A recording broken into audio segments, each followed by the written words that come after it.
Jadi sekali lagi ini pertanyaan yang para ulama sebenarnya berbeda pendapat juga ya. Apakah surga itu kita dapat karena amal atau rahmat Allah? Nah, faktanya sering terjadi kesalahpahaman bahwa surga adalah upah yang wajib dibayar Allah atas sholat kita. Apakah betul demikian?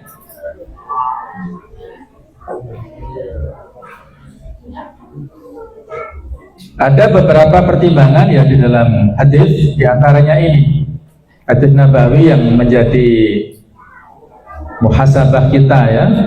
Lan yudkhila ahadan amaluhul jannah. Sekali-kali tidak memasukkan kepada seseorang amalnya ke surga. Lan ini sebuah takkid, penafian yang memberikan kesan penekanan. Sekali-kali tidak akan masuk seseorang ke surga disebabkan oleh amalnya. Qalu, para sahabat bertanya, wala anta ya Rasulullah, apakah anda juga demikian wahai Rasulullah, tidak masuk surga karena amalnya? Kata beliau, wala ana, betul, aku juga demikian. Illa an yataghammatani Allahu bi fadlin wa rahmatin, kecuali jika Allah melimpahkan karunia dan rahmatnya kepadaku. Rawahul Bukhari wa Muslim. Jadi hadis ini memberikan informasi bahwa semua orang itu masuk surga bi rahmatillah, dengan rahmat Allah Subhanahu wa ta'ala.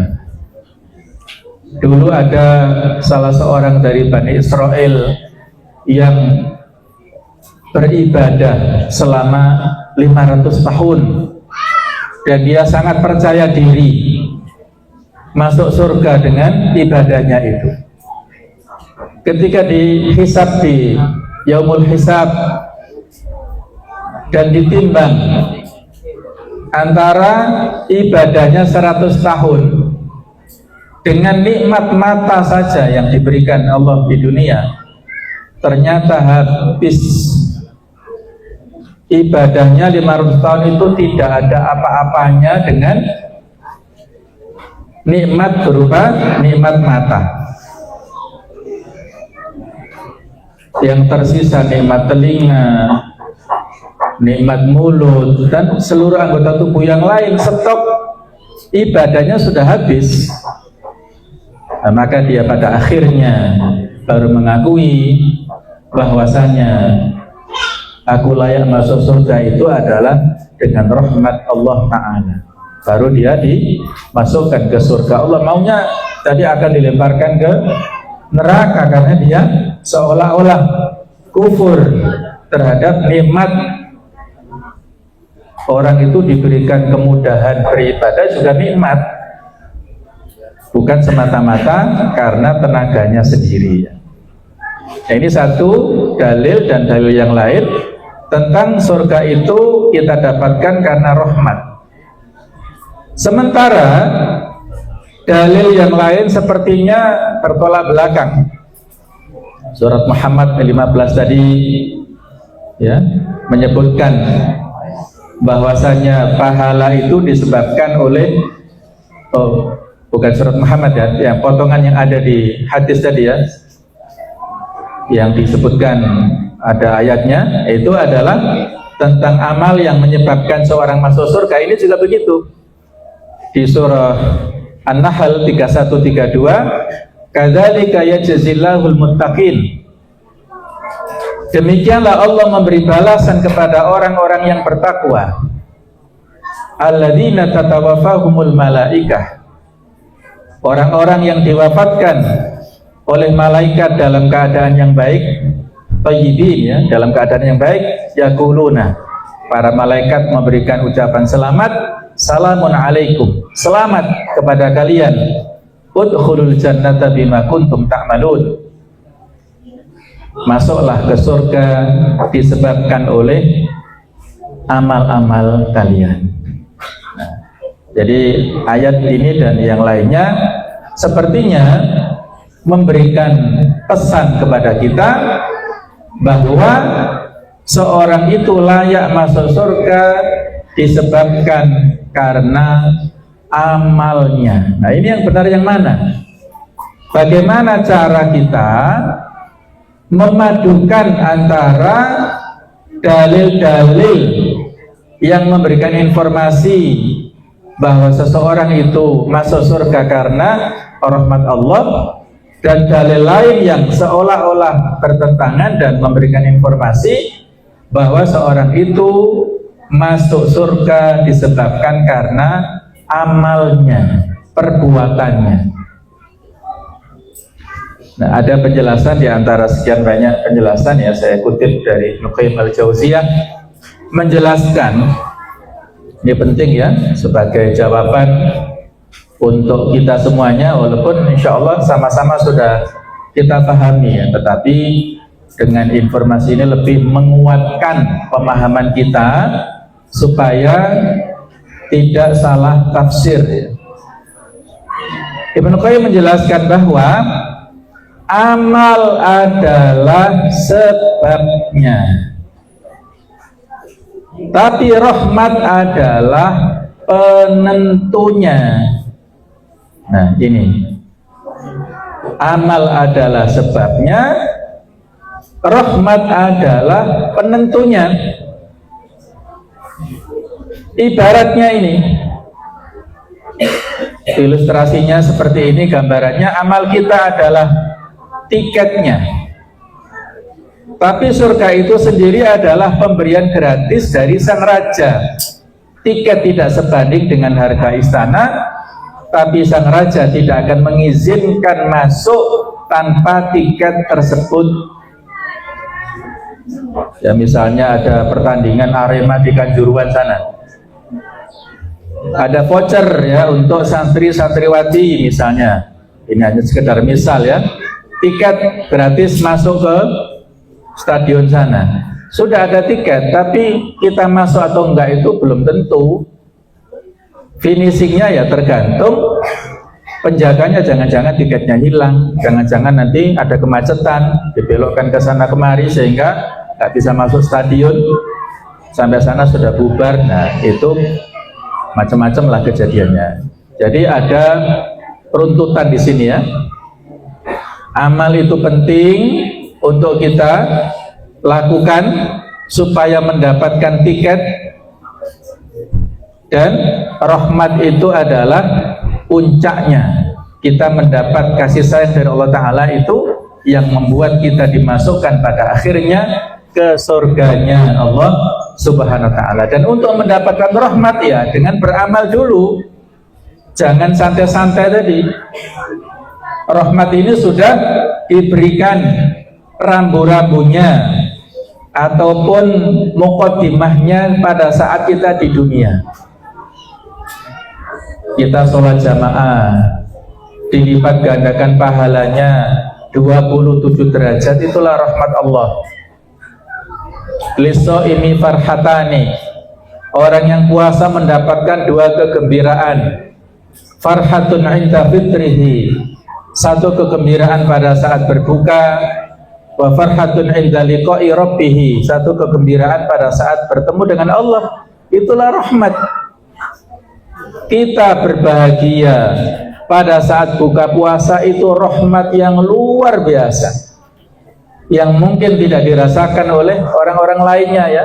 Apunten ya, sebagian saudara kita yang belum terbuka hatinya sehingga tidak puasa dengan alasan macam-macam ya, mungkin alasan nggak kuat atau alasan musafir atau ini dan sebagainya. Nah, apakah masuk surga itu susah atau mudah? Terdapat dua kacamata pandangan dalam memandang jalan menuju surga. Yang pertama, pandangan yang menganggap susah. Ini dalam rangka khauf atau takut ya. Alasannya syaratnya berat, godaan setan kuat, dan surga dibagari oleh hal-hal yang tidak disukai oleh nafsu. Huffatil jannatu bil makarih, untuk bangun malam berat, ngantuk, untuk puasa berat karena harus menahan lapar dahaga. Sehingga orang-orang mungkin ada yang, ya Allah, kita sedih melihat para saudara kita muslim secara KTP tetapi tidak malu-malu rokokan di jalan-jalan, ya, nggak malu-malu lagi makan di warung-warung, ya, kasihan. Maka tujuannya ini untuk poin pertama adalah agar kita tidak meremehkan dosa dan tidak ujub atau tidak bangga diri. Sebagaimana ada seorang sahabat yang masuk Islam, namanya Bashir bin Al-Khososiyah. Dia bersyahadat, kemudian menegakkan sholat, puasa dia siap, tapi dia katakan, ya Rasulullah, saya kalau untuk sholat atau puasa siap, tapi kalau untuk sedekah saya orang yang miskin, saya hanya punya unta untuk kendaraan saya.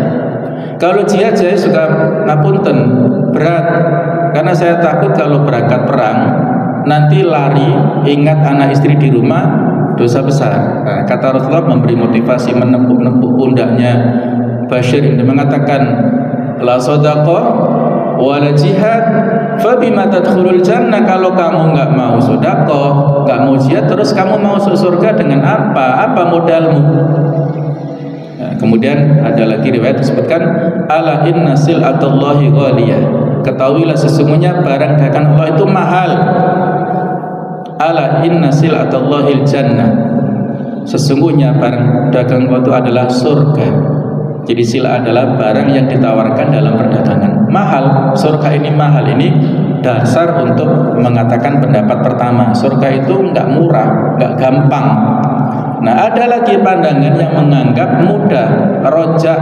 Ini dalam rangka untuk posisinya rojak, ya, berharap. Jadi kalau saya katakan tadi ilustrasinya yang pertama tadi sepertinya agak dekat dengan Khawarij, kalau ini agak dekat dengan Murji'ah. Alasannya Allah Maha Pengampun, satu kebaikan dibalas 10 hingga 700 kali lipat.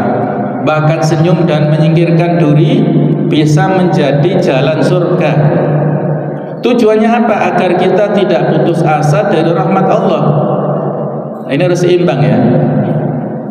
Ketika kita mensikapi nasihat dari para ustadz kita, ada ustadz versi pertama tadi, sukanya nakut-nakuti tadi. Ada ustadz versi kedua, wis gampang, wis Islam itu gampang, gak usah dirumit. Nah, itu versi kedua. Jangan diambil salah satunya, ambil secara seimbang, ya.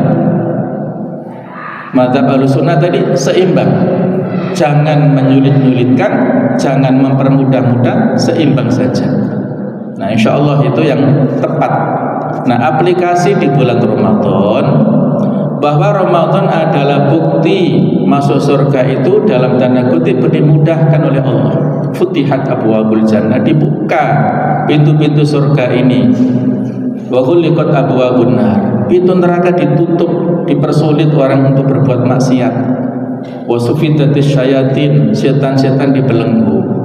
Amalan sederhana berpahala besar, diantaranya memberi buka puasa atau iftar, ya, sholat tarawih yang menghapus dosa masa lalu, dan Lailatul Qadar. Amal-amal yang tersedia di bulan Ramadan ini memberikan motivasi bahwa Allah memudahkan. Asalnya mahal, tapi yang kalau kita kaitkan materi kemarin lusa, ya, ada obral, ya, dalam tanda kutip seperti cuci gudang. Sudah pol-polan bulan Ramadan ini, maka manfaatkan. Perkataan ulama di sini, barang siapa yang jujur ingin menuju Allah, maka Allah akan mudahkan jalan baginya meski ia merasa lemah. Kata Mahfuzat, idza sadaqal azmu wa dhuhas sabil. Kalau azam itu sudah benar, sudah jelas tekadnya, sudah bulat, jalan itu akan terang benderang.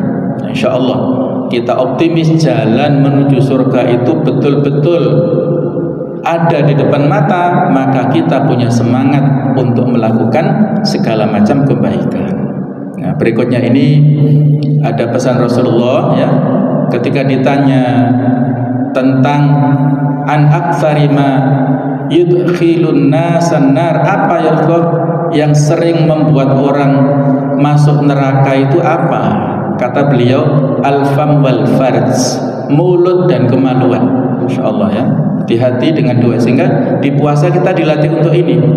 Kata Rasul dalam hadis yang lain, man yathmanu lima baina lihyaihi wa fakhidaihi azmanu lahul jannah, kama qala. Siapa yang bisa menjamin antara dua janggutnya, yaitu mulutnya ini, dan antara dua pahanya, yaitu farji, aku akan jamin dia masuk surga. Nah, ini kan berat ya, mulut yang gampang ngomong hal-hal yang ini, dan juga termasuk makanan kan lewat mulut. Jadi kita dilatih puasa untuk mengendalikan dua lubang ini. Insya Allah ya, kalau kita kendalikan maka akan aman. Kemudian ketika beliau ditanya apa yang memberikan atau menjadi sebab orang itu masuk ke surga, ma aktsaru ma yadkhulun nas al jannah, apa ya Rasulullah? Beliau mengatakan taqwallah wa husnul khuluq, bertakwa kepada Allah dan akhlak yang baik. Sehingga kesimpulannya jemaah sekalian, keyakinan kita, mari kita pupuk keyakinan kita tidak boleh memastikan diri masuk surga supaya kita tidak sombong. Tapi kita juga wajib berprasangka baik, berhusnudzon kepada Allah, bahwa Allah akan memasukkan kita ke sana, ke surga dengan rahmatnya. Optimis, Allah sesuai dengan persangkaan hambanya. Kalau kita berprasangka masuk surga, insya Allah dimudahkan jalan ke surga. Tips praktisnya, jaga konsistensi istiqomah hingga akhir Ramadan. Jangan biarkan grafik ibadah menurun, terutama di 10 hari terakhir nanti.